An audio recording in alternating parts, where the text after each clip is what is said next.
السلام عليكم متابعين ماريو للشلالات. هاي الشلالات، هاي المساطر مال الشلالات بشكلين، القوسي والانسيابي. هاي المادة اللي اصنع انا من عندها تختلف عن المادة اللي موجودة بالسوق.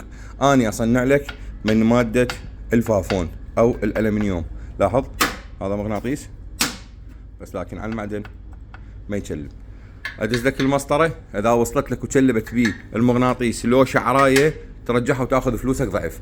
اما تقول لي موجود بالسوق بسعر انسب، اكو ناس دا تستورد واكو ناس دا تصنع اشكال انواع بليت. اني بيني وبينك الفحص مال المغناطيس، يعني ما دام ما دا يكلب بيه يعني شنو؟ يعني مستحيل يزنجر عندك لانه ما بي اي نسبة حديد. ارجوك من تشوف الاعلان لا تقول لي السعر.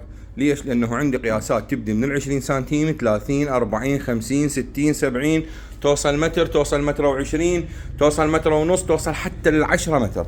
فارجوك اي قياس تريده اكتب لي القياس حتى اكتب لك السعر. التوصيل 5000 دينار بغداد، 2000 ونص محافظة بابل، 6000 دينار كل المحافظات، توصيل خلال 24 ساعة. دز القياس اللي تريده، ادز لك السعر والمسطرة اللي تحتاجه. متوفر عندنا كل القياسات، متوفر عندنا الانسيابي ومتوفر عندنا القوسي. تحياتي لكم.